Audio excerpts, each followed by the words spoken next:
الشيطان الرجيم بسم الله الرحمن الرحيم الحمد لله رب العالمين والصلاة والسلام على سيدنا وعظيمنا وحبيب قلوبنا وشفيع نفوسنا أبي القاسم محمد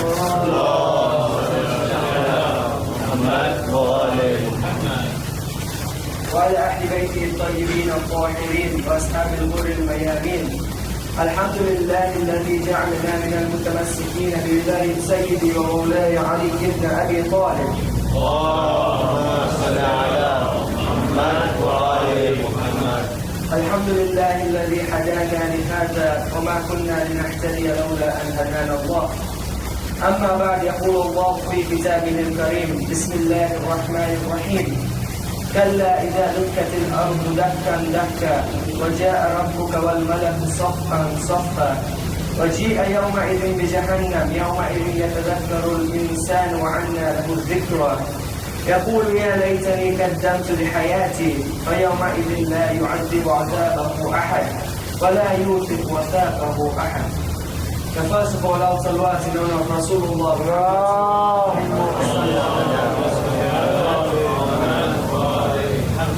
The second in honor of Amir al-Mu'mineen Ali ibn Abi Talib.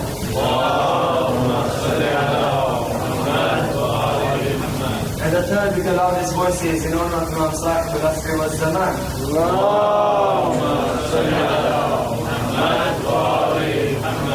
Respected brothers and sisters in Islam, Assalamu alaikum wa rahmatullahi wa barakatuh. Wa alaykum assalam wa rahmatullahi. So far we have covered Surah Al-Fajr from the first verse to verse number 20 in our previous majalises. And we have got many messages from these verses about the nature of the human being and the nature of our life. And the nature of how Allah subhanahu wa ta'ala tests us in this world and how we need to prepare for the akhirah accordingly. And it also gives us messages about the nature of our lives being dynamic, of how we are in a constant move towards change. So today we shall continue with verses 21 to verse 26. And inshallah tomorrow in our last majalis, we shall complete the surah and see what it has to offer as a whole. So the verses I recited are verses 21 to verse 26, and we shall break them down one at a time to see what messages these have to give us. Basically, these verses together, I shall read you the translation now. It says, كَلَّا إِذَا دُكَّتِ الْأَرْضُ دَكًّا دَكًّا. Indeed, when the earth is leveled to a plain. وَجَاءَ رَبُّكَ وَالْمَلَكُ صَفًّا صَفًّا. And your Lord and the angels arrive in ranks. وَجِيءَ يَوْمَئِذٍ بِجَهَنَّمْ يَوْمَئِذٍ يَتَذَكَّرُ الْإِنسَانُ عَنَّا لَهُ الذِّكْرَى. The day when hell is brought near. On that day, men will take admonition. But what will the admonition avail him? يَقُولُ يَا لَيْتَنِي قَدَّمْتُ لِحَيَاتِي. He will say, alas, had I sent before ahead for my life. فَيَوْمَئِذٍ لَا يُعَذِّبُ عَذَابَهُ أَحَدٌ. On that day, none shall punish as he punishes. وَلَا يُوثِقُ وَثَاقَهُ أَحَدٌ. And none shall bind as he binds. So we start off with the first verse. Another translator translates it as, nay, when the earth is made to crumble to pieces. Over here the word used is kalla. And the word kalla is an admonition. It is something to tell to the people. Normally, people, they're living in this world in such a transition, in such a state, that we do not seem to think that this earth will ever come to an end. We do not think of this earth with all its majestic physical features, with the mountains and with all this, that the earth will ever be annihilated. The ayah is saying, and when the earth is shattered by its vibrations, explosions and earthquakes. In other words, it says that just as creation rose, creation will also end. And this is marked as the first stage of Qiyamah. The description of the day of Qiyamah here, when the earth will be leveled, has been described in several places in the Holy Quran. The level ground whereby all that will be seen in one open field. Just like in Arafah. Everything will be in one open field. And will be called to account for their deeds. People will be called to account for their deeds in this world, while they will be able to watch the hell from here. So this first verse basically is just giving us the beginning of how Qiyamah will start, where the earth will be shattered, everything will be broken down into one playing field, where everyone will be there, and everyone will be seeing everything happening on one horizon. And then the next verse goes ahead and says, and your Rabb comes, and also the angels come in ranks. The next stage, this explains the witnessing of the orderliness of the angels. and the forces of the cosmos in their natural order. Line after line, they will set themselves. Line after line, they will be there, and there will be no possibility for the human being to be able to interfere there with any action. So basically what we are being told is that it will come to such a state in the day of Qiyamah, once the earth is leveled, the angels will set themselves in a particular form, and the Lord will come to us in a particular way, that the human being will have no control at that time. The human being will be able to do no action. Everything will be set according to how it's supposed to be set. In Surah Hajj, Surah 22, verse 1 and 2, it says, O mankind, be wary of your Lord. Indeed, the quake of the hour is a terrible thing. The day when you will see it, every suckling female will neglect what she suckled, and every pregnant female will deliver her murder. And you will see the people drunk, yet they will not be drunken, but Allah's punishment is severe. Basically what it's trying to show us here is that at that time, at that point, the punishment and the environment of that particular day will be so severe that people will look to be in a state of being drunk. People will not know what is going on. And the day will be so severe that even a mother will abandon her own suckle child. It is known in human nature that one of the most caregiving bonds in human life is the one where a mother to a suckling child. That bond is a very special bond. But it says the day will bring such an environment and such a condition that even the suckling mother will leave her own suckling child. And the people will be in a frenzy of confusion, like drunk people. While they actually won't be drunk, they'll just be miserably confused. Then it goes ahead and it says, and Jahannam is made to appear on that day. On that day man shall be mindful of this, and what shall be mindful then shall not avail him. Basically this means that Jahannam will come out really clearly, and finally man, although despite hearing all this narration, despite hearing all about it, man will be able to see Jahannam right in front of him. But the ayah points out that at this point, knowing and seeing it at that time will be of no use, because the zone of action, correction will be over. At that time, you cannot do anything to correct anything in him. It is at this moment that the human being will realize the reality of life, but it will be too late to make amends. The human being will know what exactly they led up to, but they will not be able to do anything at that point. But when the day, it says hell will be brought forth, and then will realize the punishment will be of such a kind that one cannot imagine what sort of punishment will be there. In the Quran, in several places, in a lot of places in the Holy Quran, there are various different descriptions of what hell will be like. We hear different things. For example, we hear there will be boiling springs. We hear there will be dark, murky pus from wounds for the people who are being punished to drink. There will be a bitter drink, great fire, inferna miasma. There will be a sort of fire which neither permits life nor gives death to the person. There will be that state of pain. It's perpetual helplessness, groaning, moaning, and then there will be the narul butama, which is the crushing fire. There will be rages and there will be roars. People will be bound in chains. People will be thrown to the ruins. There will be hardships. There will be ambush. There will be blaze. Every word you can think of, it is represented in some way or the other in hell, in the Holy Quran. There will be rebels, there will be torments, the skin will be burnt to a very deep layer, and then it will come out again and reform and be burnt again. People's faces will be disfigured, people's spines will break, there will be serpents and creatures of various kinds, which will envelope people, strip away the flesh, so many different narrations.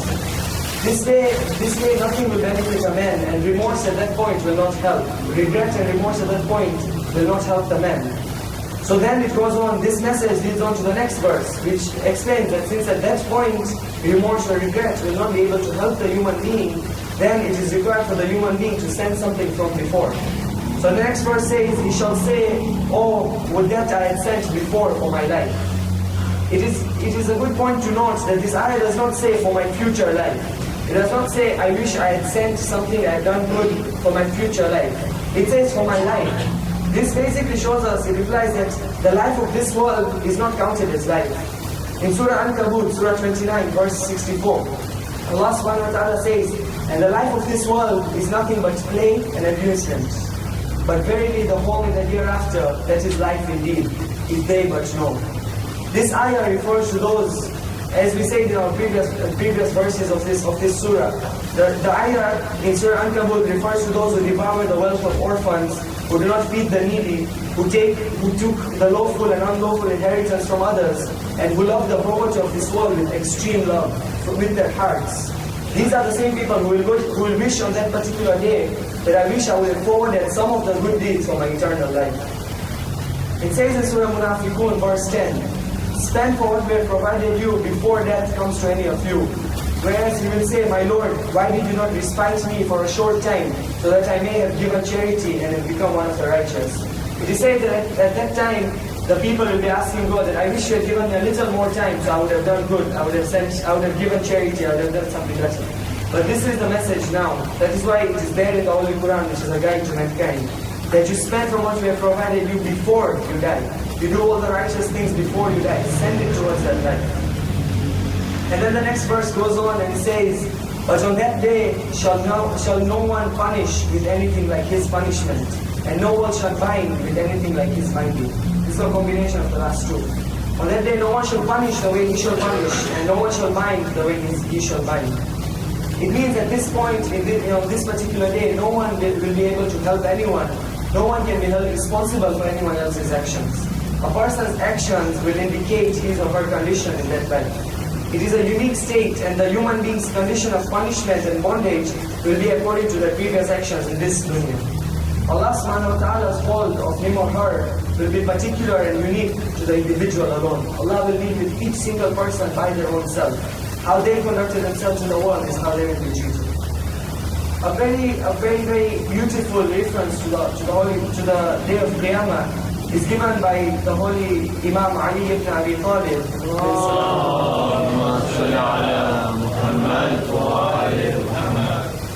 It's given in his famous Munajat Imam Ali. And I wish to read the translation to you today.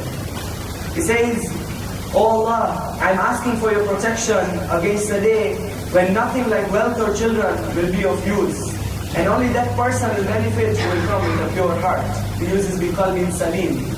The first sentence shows that at that point, no matter how rich you are in this world, or no matter how many children you had, or anything, whatever the case, at that point, wealth or children will not help. At that point, it will only be about the pureness of the heart and about taqwa. And he says that I'm asking you for your protection against the day when a wrongdoer will be biting the back of his hands in regret, and will be saying, "Oh, I wish I had chosen the way shown by the Prophet of Allah." It says that at that point the regret will be so much that people will actually be putting their whole hands into their mouth. When you read the tafsir of this munajat, people will literally be biting their hands and will be causing self-harm to themselves in that regret. That why didn't I do something in the dunya? Why didn't I choose the way of the Prophet? And I'm asking you for the protection against the day when the sinners will be known by their faces and will be taken by their hair and feet. It is said that at that point we will not all be resurrected the way we are now. It is said some might be resurrected with faces of animals, with bodies of animals. Some may be resurrected with very beautiful faces, with light and nur coming out. So he says it is the day when the sinners will be known by their faces. So people will be able to tell who are the sinners based on the blackness, or based on the darkness and the disfiguration of the faces. And they will be taken by their hair and feet. You notice that the punishment, how it gives. If you go into the deep tafsir of this, it is just the term will be taken by their hair and feet as a whole deep punishment theory all behind it of how everything will happen. And then he says, and I'm asking for your protection against the day when a father shall not serve instead of his son, and nor will the son be punished instead of the father for anything. Since Allah has promised, thus His promise is true. At this point, of course, in the world, in the dunya of today, you notice that often when a youth makes a mistake, the father is there to cover him.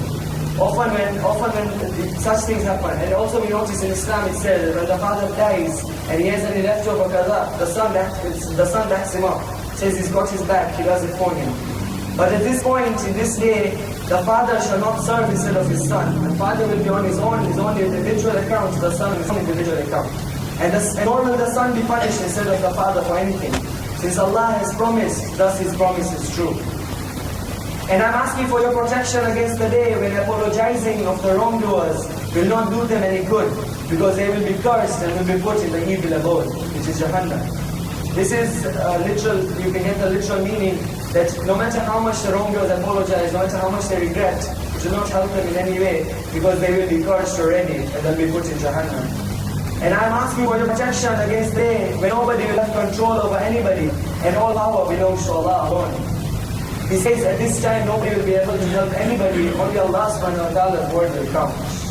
And I'm asking for protection against the day when a person will run away from his brother, his mother, his father, his wife, and his children.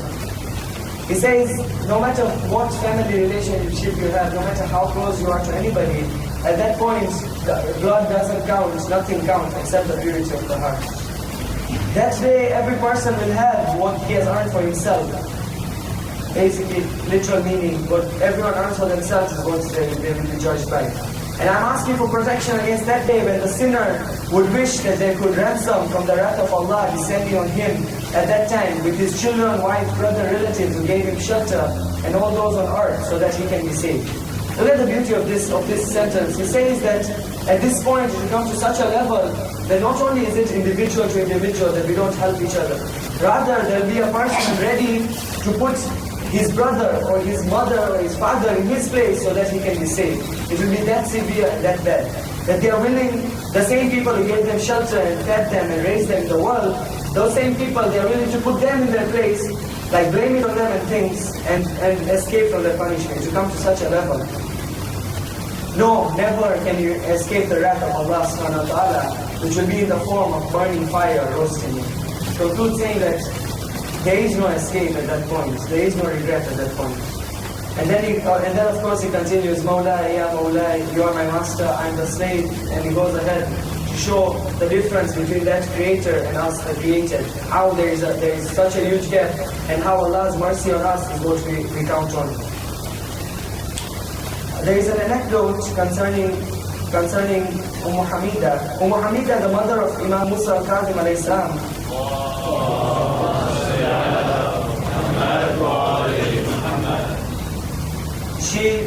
She saw Abu Basir enter the house, and she knew him, Abu Basir, as being one of the most pious and trusted companions of her husband, Imam Jafar Sadiq. Imam Jafar Sadiq had passed away after being poisoned, but at that time Abu Basir had not been in town, so he had come now to offer his condolences. He wept bitterly remembering Imam. Hamida said to him, Abu Basir, you were not here when the Imam was breathing his last. A strange thing happened. Abu Basir inquired, what happened? Hamida said, just as the Imam was breathing his last, he seemed to suddenly recover. Raising his eyes, he asked us to call all the members of the family to his bedside. Everyone of the family was there, waiting to hear what Imam had to say. And then addressing everyone, Imam said, our shafa'at on the day of judgment shall not reach those who belittle the importance of salah. With these final words, he departed.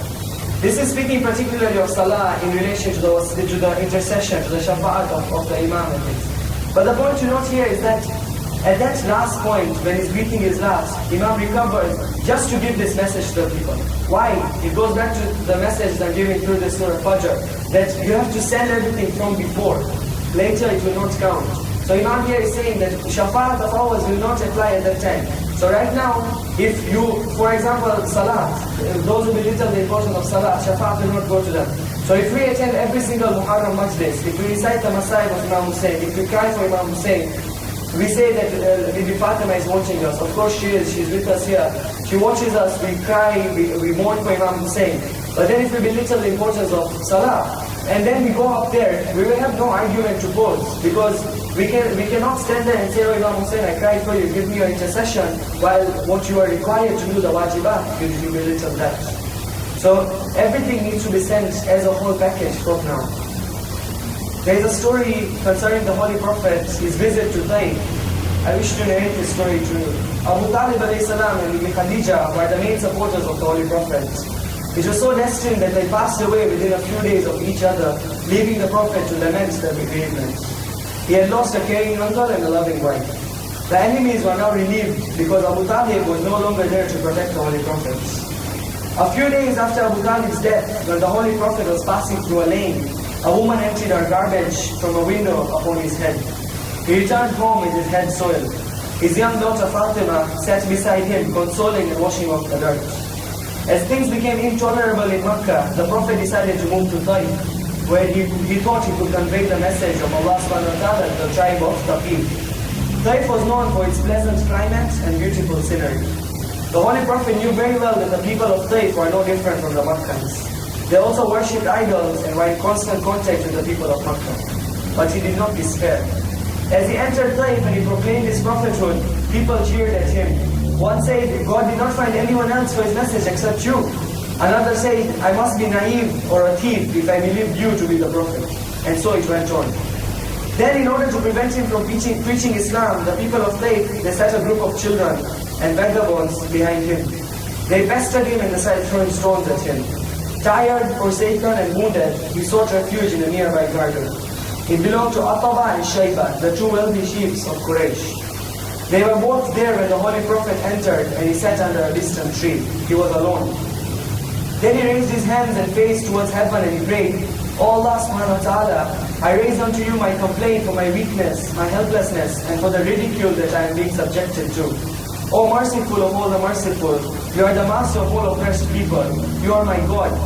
So to whom would you confine me? To the strangers who ill-treat me, or the enemies who have an upper hand over me? If whatever has befallen me, it is not because of your wrath, then I fear not. No doubt, the field of your security and care is wide enough for me. I seek refuge in your light, which illuminates darkness and straightens the affairs of this world and the hereafter. That your displeasure and wrath may not descend upon me. For the sake of your pleasure, I remain pleased and resigned to my fate. No change in this world occurs without your will. Ataba and Shayba are watching at this point. They sent for their servant named Adas, and they gave him a plate full of grapes. Take this to the men under the tree, they ordered him. Adas was a Christian. He brought the grapes to the Holy Prophet and bid him to eat. As the Holy Prophet picked up a bunch of grapes, he said, in the name of Allah, the most merciful, the most compassionate. Adas had never heard this before. He was impressed by them because the man was invoking mercy and compassion of Allah subhanahu wa ta'ala in spite of his desolate state. Who are you? He asked. He said, I am the Prophet of God. The Prophet replied, and he asked Adas, who are you and where do you come from? The servant Adas said, I am Adas, a Christian, I come from Nainawa. The Prophet said, Nainawa, and he continued, you come from a place where my brother Yunus bin Mati lived. Adas was surprised to hear the name, and he said, what do you know of Yunus? Here no one seems to know him. Even in Nainawa, there were hardly 10 people who knew his father's name. The Prophet says, yes, I know him, because just like me, he was a prophet of God. Adas fell on his knees before the Prophet, kissed his hands and embraced Islam. Ataba and Shayba were uncomfortably watching this and with great distress said, look, they managed to corrupt the poor soul. Why I say this story is because it does not have direct relevance, but there are many messages you can take from this story. Number one, the thing that applies to what we are talking about here today is that look at this prophet of God. Not just any prophet, it is the holy prophet of Muhammad sallallahu alaihi wasallam.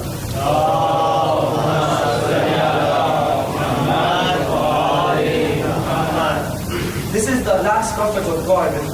He is in a desolate state. He is begging Allah and telling him that if you have put me in this state, people are ridiculing me, people are doing all this to me. As long as it's not a matter of your wrath, as long as you're not angry at me, then I fear not. Then I will go ahead with this mission no matter what it takes. As long as you're not angry with me. That's the first message. It's from the dunya, despite being a prophet, despite being a masoom, he is talking to Allah and he's begging for mercy. He's saying that he's worried that Allah should not be angry with him. Secondly, you notice about this servant, Adas, how being a Christian, as we mentioned in our previous majalis, how the Prophet and how the Quran, these things touch even these people. How the Prophet instantly, just through his character, just through saying the name of Allah, the most merciful, the most compassionate, changed the whole psychology and the thinking of this man named Adas, and how he turned towards the Prophet instantly. This story also directly relates a lot to the next verses which we shall cover inshallah tomorrow, which refers to the concept of the nafs al-mutmainna, and it shows the mutmainna of the Prophet, the conviction in the mercy of Allah, and the constant remembrance of his duty to let people know the truth. The Jannah on earth, Jannatul Baqi, it is being demolished time and again. Every time people go for Hajj, there is a further blockage to enter Jannatul Baqi. There are further barriers, there are further restrictions. More and more they keep blocking people off. It keeps getting demolished. Shrines get demolished. Why don't the people hold up slogans and stand up? millions of Muslims go for Hajj every year. If those millions of Muslims, even if half of them hold up slogans and do a protest against the Jannatul Baqi closing or demolishing, what huge effect will they show in the world? All the media around the world is focusing on Makkah during the time of Hajj. All the media around the world. We notice most of the TV channels will show a particular time in Hajj. If half of those Hajjis, half of those people hold up slogans and will perform a protest against the closing of Jannatul Baqi, what huge effect will be created? We also notice the external oppression that exists in society today, where the followers of the message and the followers of the religion of Rasulullah are being killed every day. They are being tortured and sacrificed day by day. In the Middle East, it is not a new concept. It is mentioned in every majalis, it is mentioned in every news channel. The situation in the Middle East, be it Iraq, be it Lebanon, be it Afghanistan, be it wherever, every day. In Karachi, there are people who are being killed, the followers of Rasulullah, every day. In so many other places all around the world. Of course, these places are highlighted, but if you go and see all around the world, there's always oppression going on in some point or other. In Africa, there's oppression going on. In Arabia, in America, wherever it is.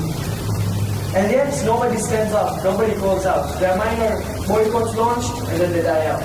Minor protests, they die out. One julus on one street, die out. If you launch one julus on Jalan Pahang all the way, it will not do a huge effect to the world.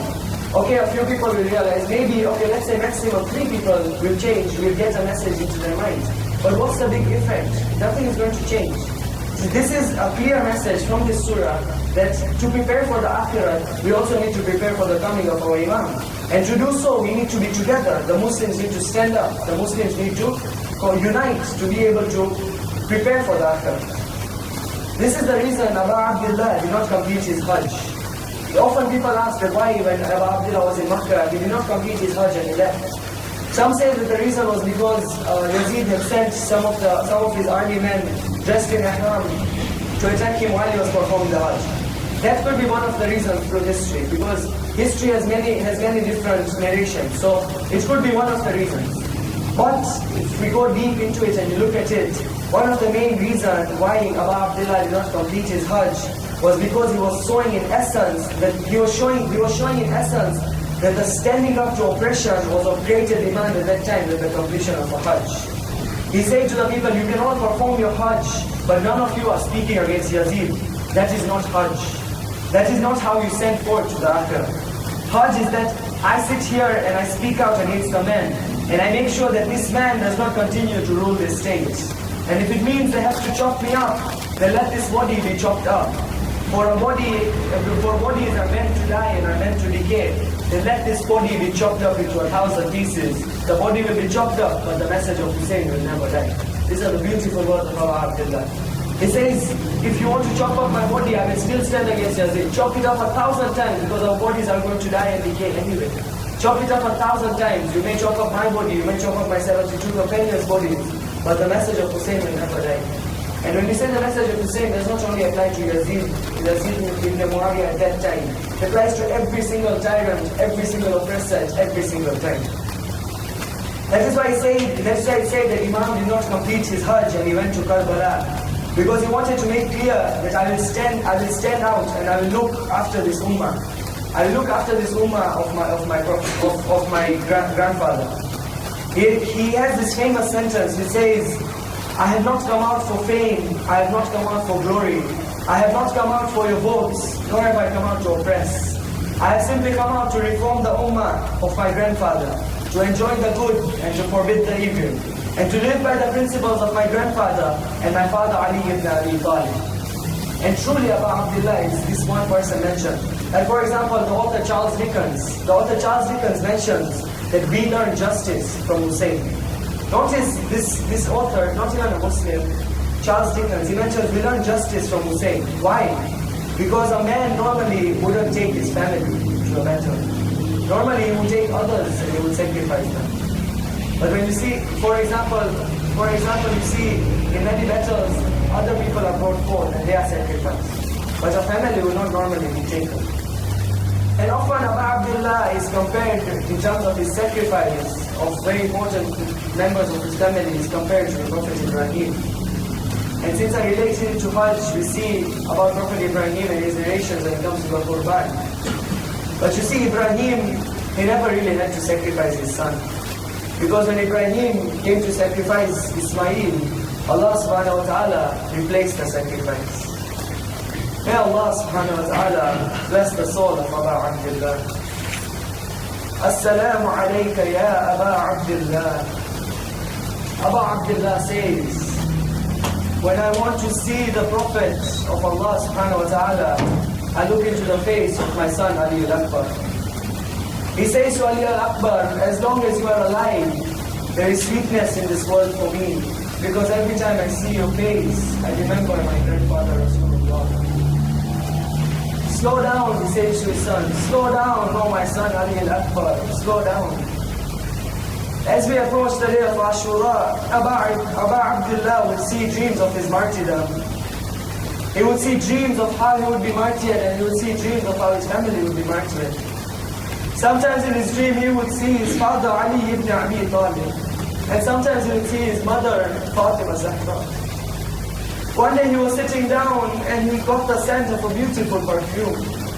He woke up and he turned to Sayyida Zainab saying, "Oh Sayyida Zainab, I saw our grandfather Rasulullah, and I saw our father Ali ibn Abi Talib, and I saw our mother Fatima Zahra, and I saw our brother Imam al-Hassan." And they turned and they say to me, "Oh Hussein, soon you shall be joining us. Oh Hussein, soon you shall be coming to us." The day of Ashura dawned in Karbala. Ali al-Akbar climbed up and he gave the beautiful azan which he was known for. He gave the final azan. Allahu Akbar, Allahu Akbar. Ali Akbar's voice rang out throughout Karbala. As the battle began, one by one, the companions of Aba Abdullah started going towards the battlefield and getting martyred. Ali al-Akbar came towards his father and he said, "Oh my father, allow me to go and fight for Islam." His father said, "Slow down, Ali al-Akbar, slow down." He came again, he said, "Father, please allow me to go and fight against these tyrants." He said, "Oh Ali al-Akbar, when I look into your face, I see the face of Rasulullah. If I allow you to go into the battlefield, who will I look at?" Again and again, finally Ali al-Akbar comes and he says, "Oh my father, please allow me to go and represent you." Aba Abdullah says, "Yes, my son, go ahead and do not embarrass me. Go and represent me." Ali al-Akbar goes inside the tent, he goes to his auntie Zainab, he goes to her. Zainab had raised Ali Akbar from a young age. He goes to Sayyida Zainab and he says, "Oh Sayyida Zainab, I bid you farewell as I am headed to the battlefield." Sayyida Zainab has tears in her eyes and she remembers the times when Ali Akbar was a young man. She says to him, "Oh Ali al-Akbar, go my son, go." Ali al-Akbar wears his armor and he climbs onto his horse. But as he starts riding towards the battlefield, suddenly he hears footsteps behind him. He turns around and he sees Aba Abdullah following the horse while walking. He turns around and just like every youth, he turns and he tells his father, "Father, let me go. Father, I am going to fight for Islam." Aba Abdullah tells him, "Oh Ali al-Akbar, I do not restrict you and I do not compress you. But if only you knew the feelings of a father who sees his 18-year-old son going to the battlefield.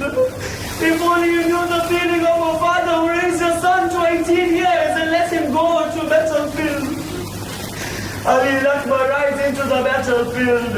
As he rides into the battlefield, he sees the enemies and he says, "Ana Ali ibn al-Hussein ibn Ali ibn Abi Talib. I am Ali al-Akbar, son of Hussein ibn Ali ibn Abi Talib." He fought the enemies very bravely. Narrations say that he killed a lot of soldiers. He managed to escape the wave of the enemies. And then he gets a chance and Ali al-Akbar rides back to the tents. As he rides back to the tents, he comes to his father.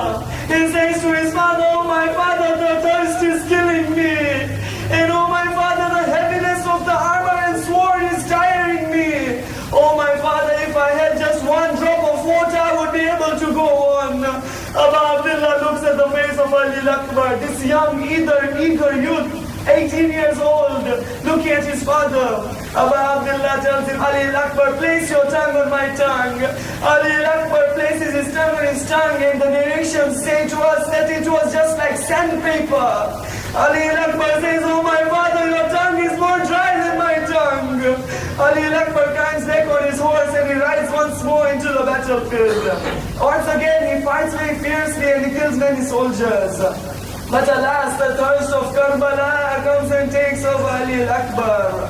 An enemy comes and he says, "If this young man passes me, then I do not hold a stand in this army." He takes a spear and he approaches Ali Akbar. Ali Akbar has been surrounded from all angles by the enemies and they shoot arrows towards him. When he gets a chance, he thrusts his spear into the body of Ali Akbar's chest.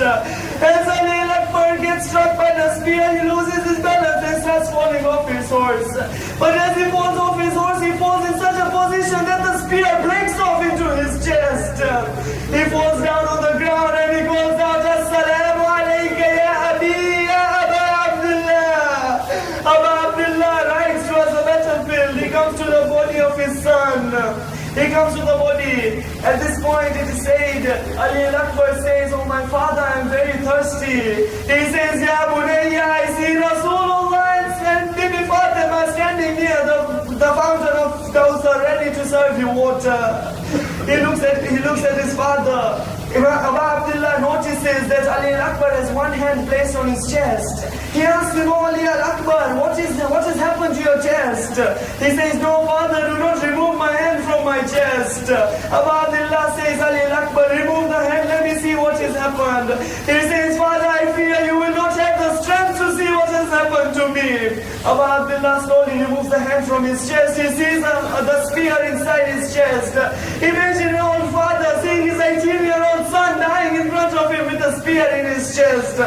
Aba Abdullah grabs hold of the spear. He looks towards Najaf. He says, "Oh my father, Ali ibn Abi Talib, you have the strength to pull out the doors of Khaybar. Give this father the strength to pull out the spear from his son's body." He grabs hold of the spear and he thrusts it out of the body. Ali Akbar breathes his last on the lap of Aba Abdullah.